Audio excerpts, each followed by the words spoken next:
We are back. Vacation is over. Football is around the corner, and we're going to start to ramp it up here on the No Huddle podcast. I'm Al Sacco. No Brian today.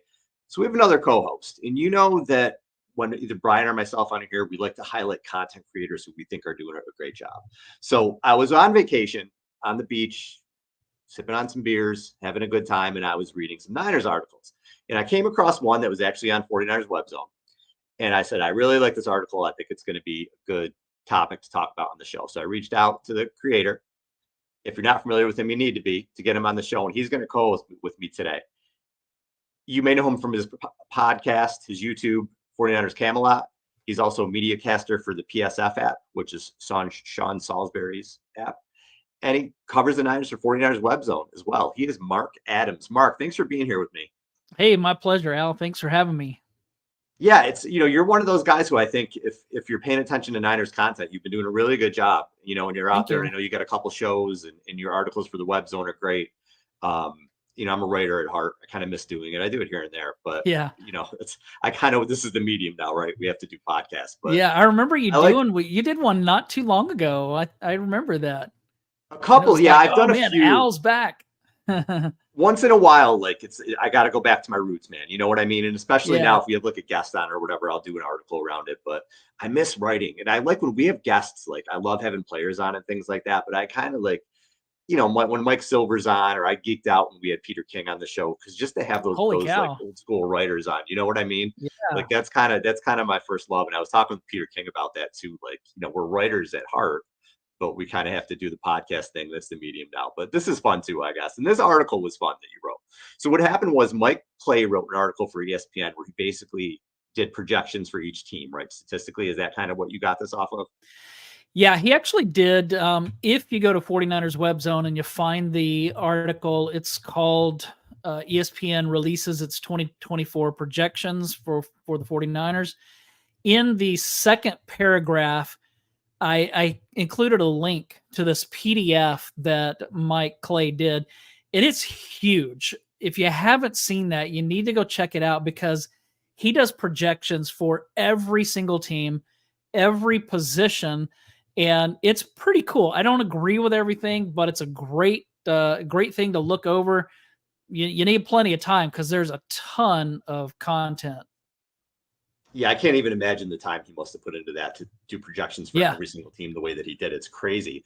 But, it's tough as you're covering the league. It's tough to really know every single intricacy about teams. And as I was going through some of this with the 49ers, there's definitely things I don't think he knows about the 49ers. Yeah. And we'll go over some of it as you highlighted it. But the first thing that was in there, he had Brock Purdy taking a step back, at least statistically. And when I went through that, I said, well, yeah. I think, of course, Brock Purdy is going to take a step back statistically, because when you look at what Purdy did last year, so he sets the franchise mark for passing yards in the season. Mark, he had the 14th highest passer rating of all time. He had the 8th highest yards per attempt of all time. Wow. He's not going to do that again this year. You know what I mean? To hold him to those standards, it's probably not going to happen. Is he going to have another good statistical season? Yeah, I absolutely think so. But is he going to throw for 4,300 yards and 35 touchdowns? Probably not. I would say more he's going to be high threes, maybe push 4, because the Niners are a running team. And I think he'll have in the high 20s in touchdown passes. Now, Clay had him at about 3,900 yards and 24 TDs.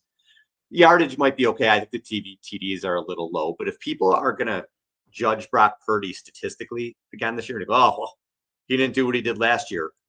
Not many quarterbacks have ever done what he did last year statistically. So that's not really a fair thing to hold him. Right.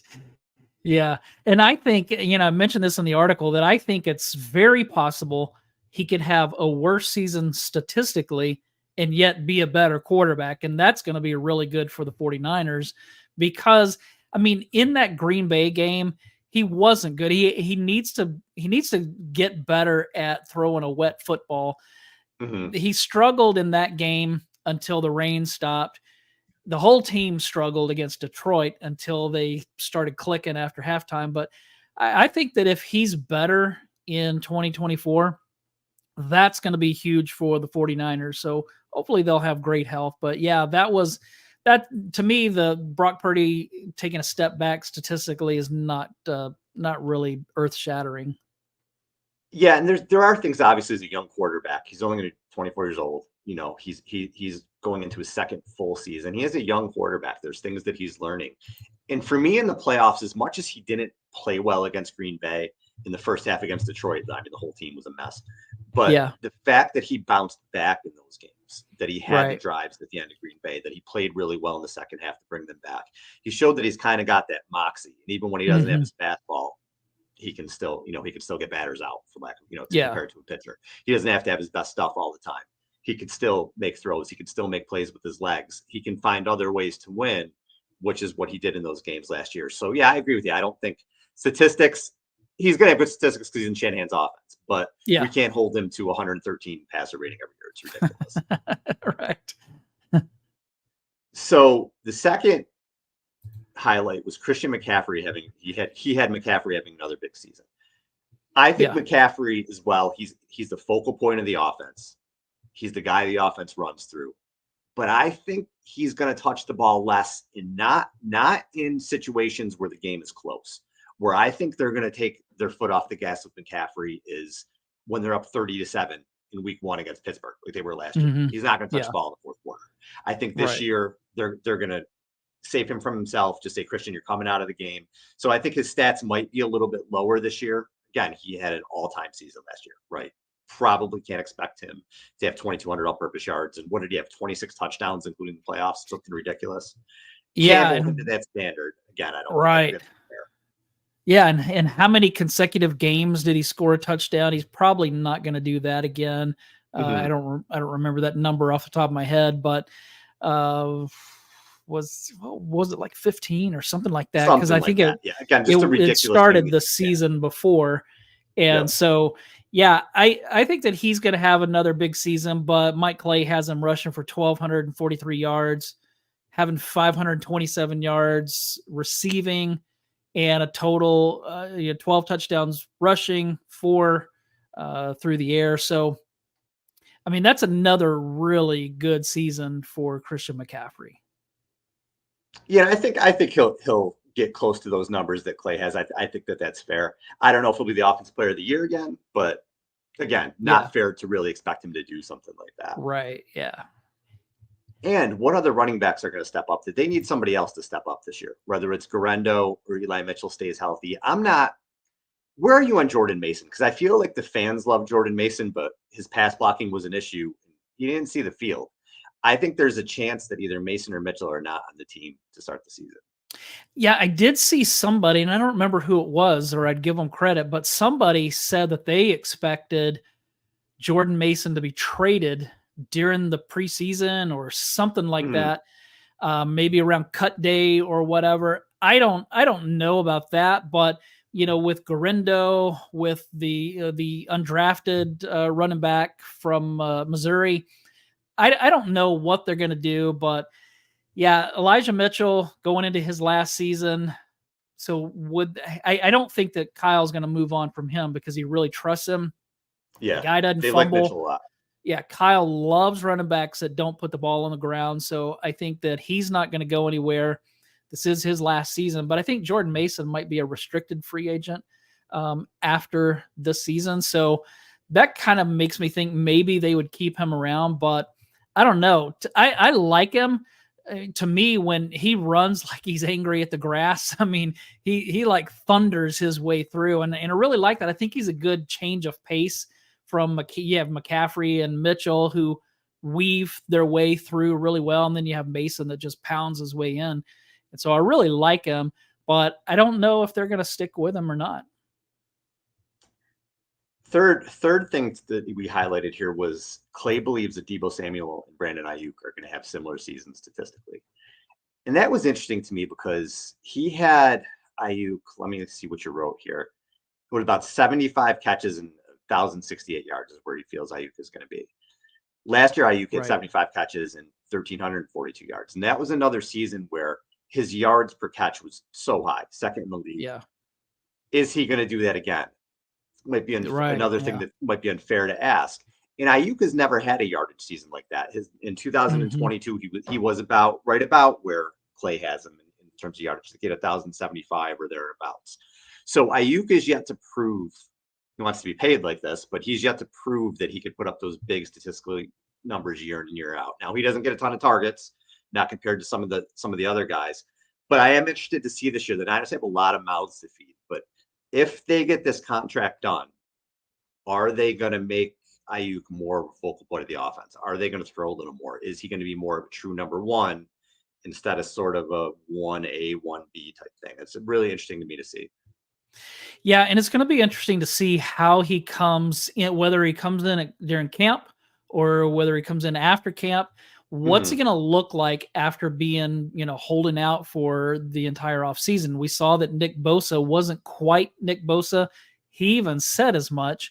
Deebo Samuel 2 years ago didn't come in and look the same. So is Ayuk different? Is he wired differently to where he's going to come in and be more ready than Deebo was? Or is he going to have some slow starts? We know historically that running backs that hold out often get injured early on. And so, I don't really know those numbers when it comes to receivers. If it's the same, I doubt that it is, because I don't really remember hearing about that too much. But yeah, it's going to be interesting. A lot of people think that this is Deebo Samuel's last year with the 49ers. I just think that Kyle loves Deebo, and just all we have to do is look at the 3 games that they lost last season. They played those mostly without Deebo, and they struggled. So I know that he had a bad Super Bowl, but I just think that outside of Christian McCaffrey, Deebo is one of the spark plugs on the offense, and I don't know if they're going to move off of him next year. Yeah, it'll be interesting to see. I think what happens with Ayuk obviously will have a lot to do with where they're going to get Deebo, just because they can't pay everybody. But Deebo has put this team on his back numerous times. And in some of these big games, he has been the focal point. They have developed a game plan around him. But when you look at it statistically, what Clay projects here, it's not that far off of what Deebo's done. He has him at 62 catches and a little over 900 yards. And when you look at Deebo's career, other than that outlier season in 2021, where he had 77 catches and 1,405 yards, he's never had over 900 yards in the season receiving. Now, obviously, he's a dual threat with the running and what he does with carries. But yeah, last year, which I think people thought bit of a down year statistically, was the second most receiving yards he's ever had. Now he is banged up. He rarely plays all every game in the season. But his other years, he had 802 as a rookie, 391 in his second year when he was hurt, the 1405. 632 in 2022 and 892 in 2023. So other than that one season, he's really not somebody who's typically going to get 1,200, 1,300 yards receiving. But like you said, those big games, a lot of times when they will center the game plan around Deebo, and he has a lot of big moments for this team. Yeah, when they're in a situation where they need to pick up, it's 3rd and 6, and Kyle decides to hand it to Deebo, and somehow he picks up that first down. That's just crazy. I mean, what game was that? Was that the Packers in the playoffs 2 or 3 years ago that he did that? Many moments. Yeah, he's he has those moments where he just comes up so big, whether it's in the postseason against Dallas or against Green Bay. And I don't know if I think if I'm making the decision, we have to move off of one of them. Who are you letting go? I think if I'm thinking purely long term, I'm keeping Ayuk over Deebo, but that's hard to say because Deebo is so important to this offense. Yeah, and I think we have to see what the offense evolves into, because Brian will make the point a lot, and I agree with him, where he thinks Deebo was more of a Jimmy Garoppolo compliment, where you don't have somebody who could really throw the ball downfield. You're dumping it off. You have a short passing game, yards after catch. Whereas Ayuk is more timing based in his routes, and he fits really well with Purdy. So I feel like long term, Ayuk is younger, obviously too. He's more durable. He's never missed a game. Yeah. Well, he's missed one game or something like that. He hasn't missed many games, I should say. And you could build around him for the future. The issue is if you pay him $30 million a year, and Purdy maybe $60 million a year, and Bosa $40 million a year, at some point you can't do it. Dallas is going through that right now, where they're like, we can't pay Parsons, Prescott, Lamb. but the Niners are going to pay Purdy, Debo, and or Purdy, Ayuk, and Bosa. Yeah. So it's a tough spot to be in. I know. All right, Ricky Pearsall will outperform Juwan Jennings. This was the first one. Like to me, the first three were not controversial at all. They weren't spicy. This was the first spicy one to suggest, because he has Ricky Pearsall at 29 catches for 385 yards and 3 touchdowns. He has Jennings at 15 catches for 196 and 1 touchdown. To say that Ricky Pearsall is going to outperform Juwan Jennings, especially after the Super Bowl that Jennings had, I realized that last year Jennings only had 19 catches for the whole season, just 1 touchdown. But in the playoffs, he showed that he deserves more targets. And so I would be surprised if a rookie is going to come in and outplay Juwan Jennings, but we'll see. Yeah, and I think that for Jennings, he did have the big playoffs. So does he gain a larger role? Does he get a larger role here? And I don't know what they're going to do with Pearsall. I really don't. Yeah. Are they going to ease him in? Is he going to be a big part of the offense? Are they going to phase somebody out? It's almost like they have too many mouths to feed this year. You know what I mean? So I don't know if we've seen Kyle, especially with rookies, where he kind of takes his time with some of them. So is this going to be a redshirt year for Pearsall? It's hard for me to say right now, unless Ayuk isn't there, or he comes into camp and just completely shows out. How is he going to break the top 3? Yeah. I don't know if I know that he can. You're right. I totally agree. I mean, you look at what Juwan Jennings does in the running game. Pearsall's not going to do that, especially as a rookie. I mean, Juwan's probably the best blocking wide receiver in the NFL. And Kyle, that means something to Kyle. They just gave him, this little extension. I don't think that Pearsall is going to come in and outperform Juwan Jennings, but I mean, Mike Clay thinks that he is, so we'll see. And Mike Clay also thinks Jacob Cowing won't make an impact as a rookie. He had him with 3 catches for 38 yards. I don't think I disagree with that, just for the reasons we just said about Pearsall. How is he going to get on the field? But I do think what you'll see with Cowing, especially because how good he is downfield, I think we have more than 3 catches, but he could, every 3rd or 4th game, he'll have a 25-yard catch or 30-yard catch. I'd put him between 5-10 catches this year, but I agree. I don't think he's going to see the field a ton, barring injuries. Yeah, the interesting thing is that he had Jacob Cowing with 3 catches, 38 yards. He had Danny Gray, 2 catches, 19 yards, and Ronnie Bell, no catches, no yards. So I thought that was pretty interesting. But the Cowing thing, I decided to include that simply because there are so many fans that are expecting him to come in and make this huge impact. And I don't think that he will as a rookie. I kind of think, like what you said, he's going to make some splash plays here and there, but he's not going to come in and set the world on fire as a rookie. Next thing that Clay has, he believes Isaac Guerendo is going to be the team's leading kick returner this year. I'm with the way that the kicking rules are now, the kick returns it's going to change so many games. And people are going to, I think Debo's going to be back there sometimes, but teams are going to approach this totally differently. And you're going to see games change because of the new rules with kick returns. Guerendo's really fast. I'd prefer him over Bell, but I think that's a competition to me. I can't wait to see who the Niners kick returner or returners are and how they handle this. I'm fascinated by the whole thing this season. Yeah, he actually had Ronnie Bell as the team's top punt returner, which scares me because we saw Bell put a few balls on the ground last year. And I personally don't want to see Ronnie Bell. I like him. I like the kid. I like him as a player, but I don't like him as the 49ers leading punt returner. That makes me nervous. So I'm okay with Guerendo being the kick returner if that's the way they go.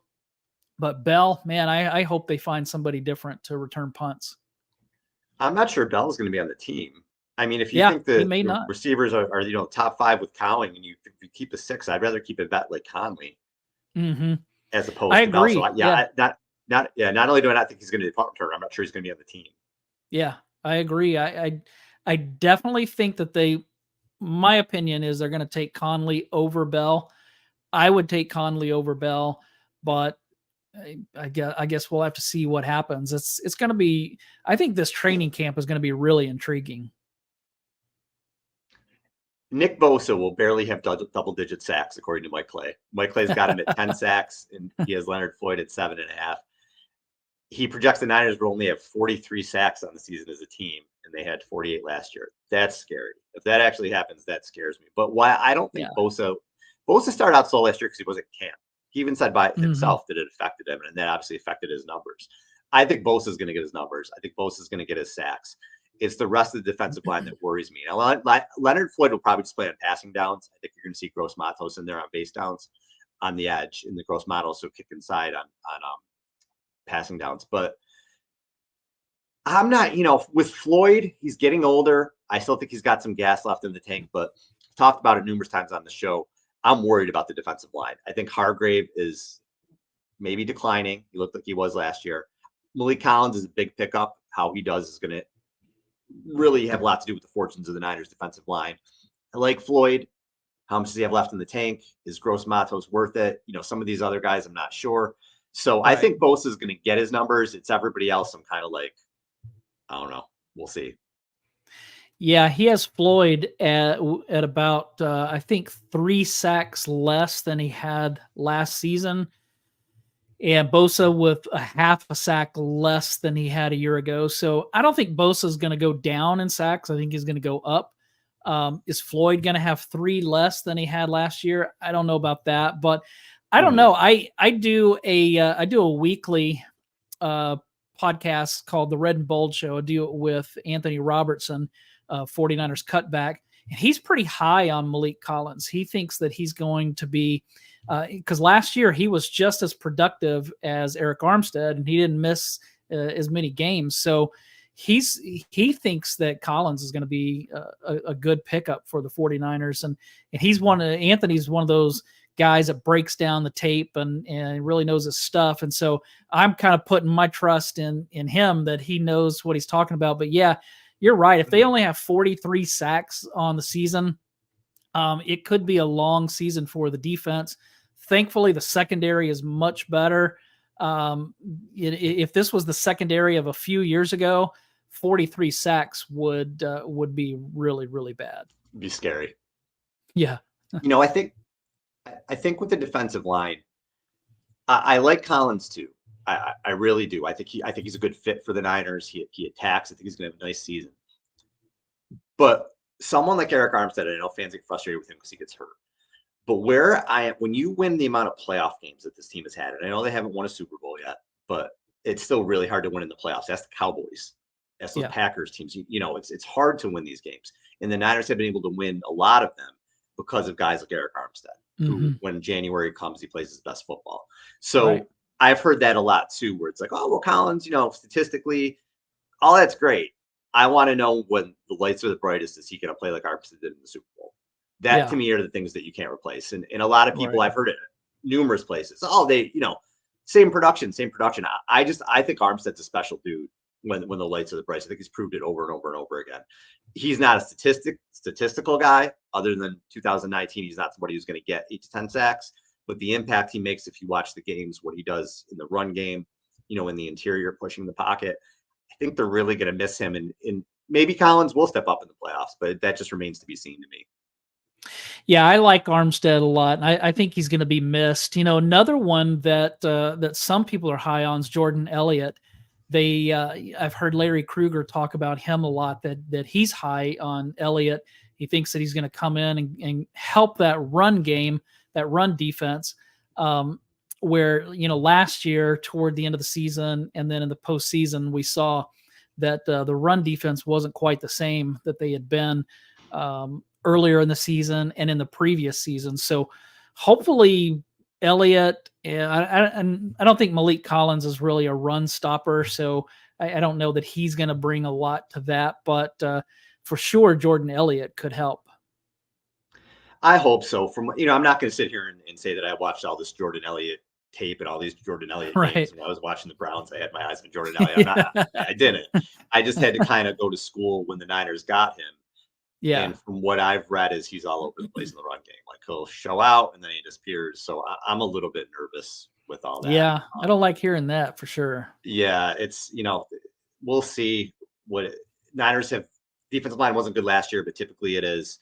We'll see what happens there. But I am a little bit nervous. But what makes me more nervous than that is if Dre Greenlaw doesn't see the field. Now, Mike Clay has him playing 509 snaps. So what is that? Maybe like half the year? Is that what he's saying? He comes back maybe halfway through the year? Well, last year he played 848. So 509 is more than half of the snaps that he took last year. So that's not bad. I mean, he has him at 73 tackles. I think last year he had 73 solo tackles. He had 120 total tackles last year. So obviously he's going to not have the season he had a year ago, but hopefully he will be healthy and come back at some point. I just think that we don't know. I mean, an Achilles tear in the Super Bowl, that's not an easy injury for a linebacker to return from. I reached out to somebody, I don't even remember when this was, but I reached out to somebody who's an orthopedic surgeon and asked, hey, what do you think about for an NFL linebacker to come back from an Achilles tear in February? And what I was told was November if he comes back. And so what I was told was that NFL linebackers, how did he put it? Have a pretty high rate of coming back, which suggested some don't. And so that kind of scared me because I think that Greenlaw is really important to this defense. Not that against Devondre Campbell, but I don't even know if Devondre Campbell, he's probably going to be the starter next to Fred Warner early in the season. But I wouldn't be surprised if D. Winters or somebody else takes that position from him, because I just don't think that he's been that great. But Greenlaw, they've got to get him back at some point. Greenlaw is just one of those guys you can't replace to me. And the Niners have two linebackers like that. It changes the game. Two guys who can go sideline to sideline and cover. Yeah. And you saw when he left the Super Bowl last year, what happened. It made a huge difference.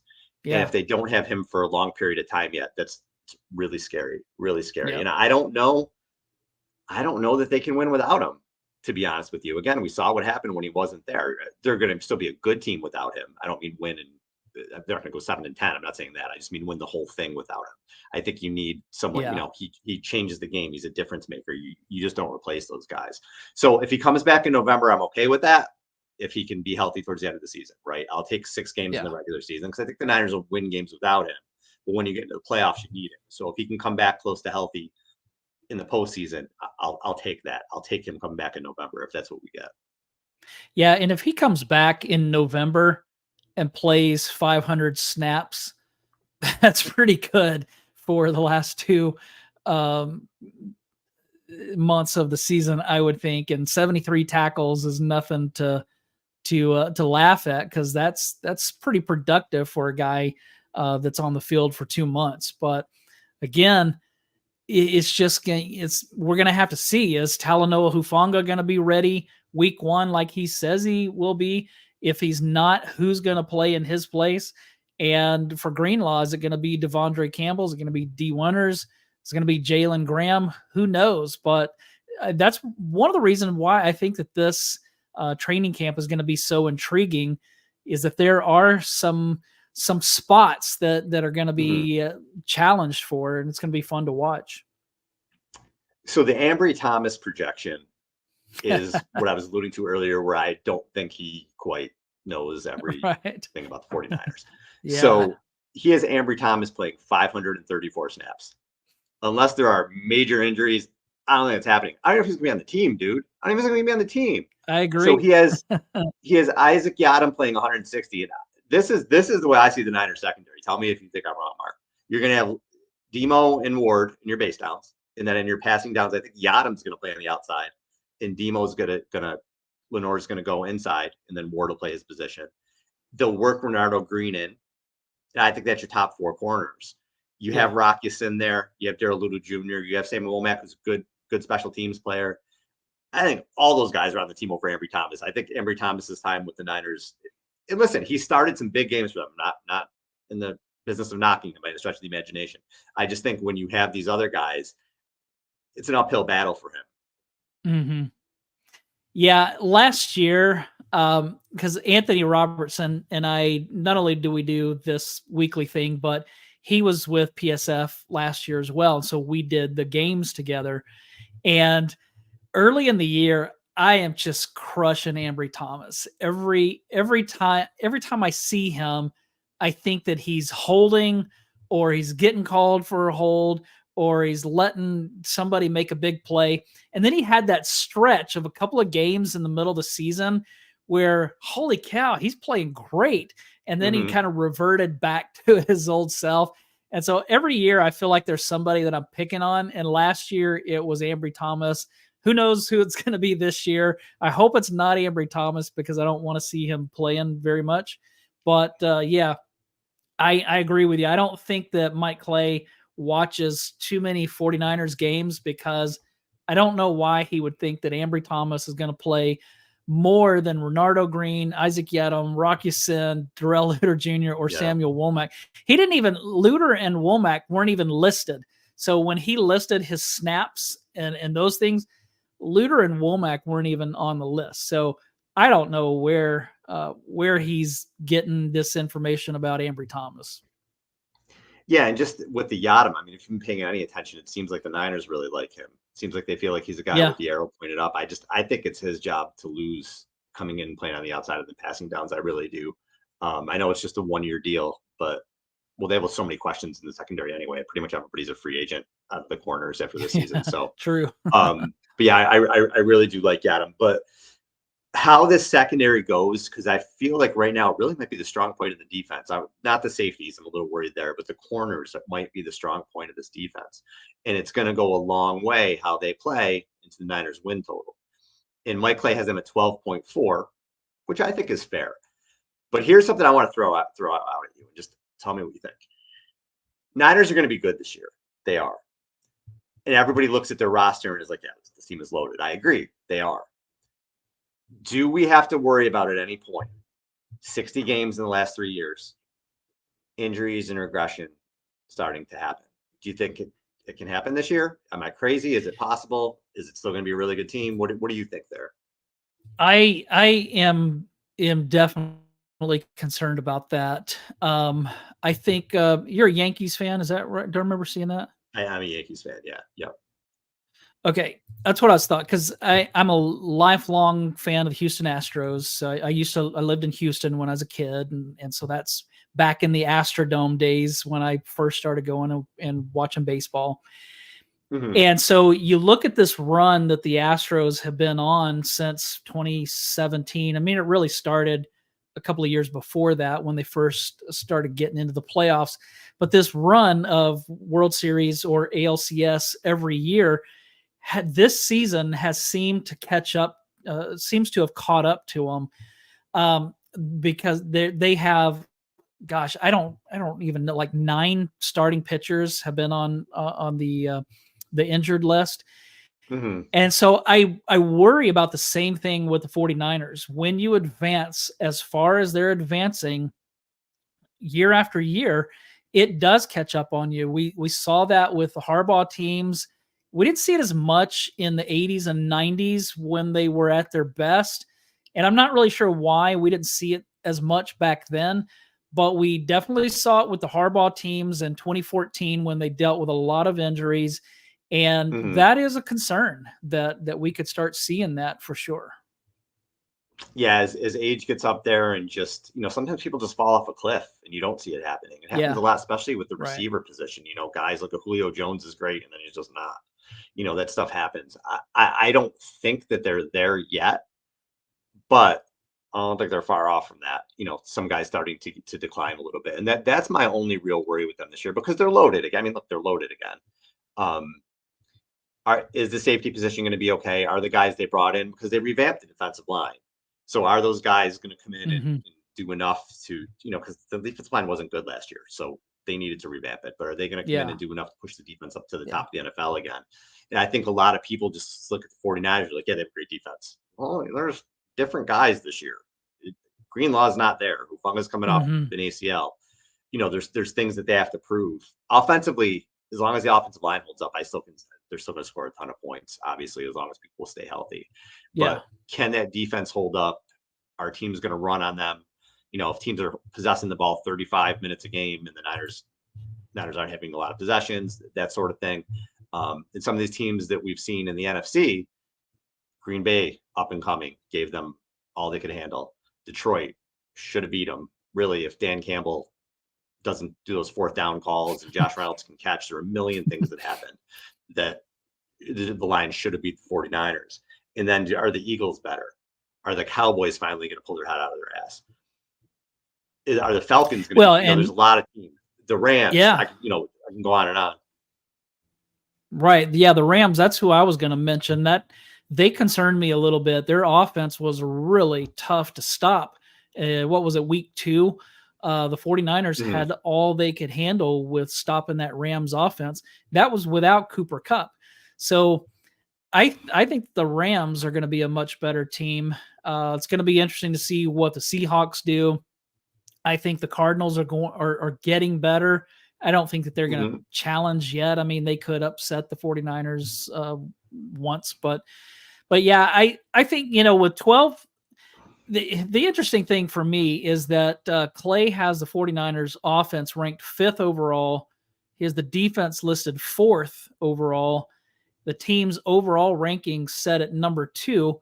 And then, like I said, he had them at 12.4 projected wins, which is ranked 1st in the NFL. So he has them as a team being really good. But he did have some key players like Bosa taking a step back. So, I don't know how he came to all of that, but hopefully he's right on that and wrong on the Bosa thing. But if they have 12 wins and they're ranked 1st in the NFL, then they're going to have home field advantage again, and that bodes well for them in the playoffs. Yeah, they should still be, barring injury or something ridiculous happening, they should still be right there with the top teams in the NFC. To me, it's just a matter of, we know they're going to be in the playoffs. Can they keep having this run? Can they stay healthy enough to win these playoff games and eventually win a Super Bowl at some point soon? Yeah, that needs to happen sometime soon. Oh, this poor fan base. We're a little bit older, so we've seen. I was tail end of Joe Montana, and I remember 1994 very well. I was in high school, but a lot of these poor fans, they've just been kicked in the gut over and over and over again. It's to come so close. I just, all the people that you talk to as you do this, and whether it's social media or listen to the show or whatever, like I want it for them to really, really badly. I did a whole show about it before the Super Bowl, like how much the Niners have been through, and like how much Niner fans have been through, and it just doesn't let up, man. Just doesn't let up. But, at the same time, I feel like we've been really blessed. We've been really fortunate, because I go back to, a lot of times people ask me how I became a 49ers fan, because I don't live in the Bay Area, didn't grow up there. And so I said that I lived in Houston. And this was during the Love You Blue era, when Earl Campbell was the star running back for the Houston Oilers. And so that was my team. And then my family moved away from Houston, and the Oilers traded Earl Campbell to the Saints, which I thought this was the Saints that the fans wore the bags over their heads. And so I thought, what a horrible thing to do to Earl. And by that time, he was pretty shot, because the Oilers ran him into the ground. So I decided in January of '82, whoever wins the Super Bowl, I'm like in the 4th, or I think I was in the 5th grade. And so I decided whoever wins the Super Bowl is going to be my new team. Thankfully, the 49ers won, or I would have grown up a Bengals fan, and that would have been so much worse. So I'm glad that didn't happen. Yeah, you made a good decision, and all these years later, you stuck with them. So that's good. Yeah. All right, Mark, tell everybody where they can find you, man. You can find me anywhere at 49ers Camelot. Every Wednesday at 2 p.m. Pacific time, I do the Red and Bold show with Anthony Robertson. Actually, tomorrow at 1:30 Pacific, we're going to go live with Matt Mayoko. So we're excited about that. That's going to be fun. So come check that out. Matt's always great. So it's going to be a lot of fun. And you can find us anywhere you get your podcasts. Please subscribe, and please subscribe to YouTube. Still a little bit new for us there, but we're going to have that going like crazy this season. A lot of guests on YouTube this year. We have a lot of cool people on that, we'll stream live and have for you to look at after. So please subscribe to both of those. Mark, thanks for the time, buddy. Thanks for having me. Appreciate it.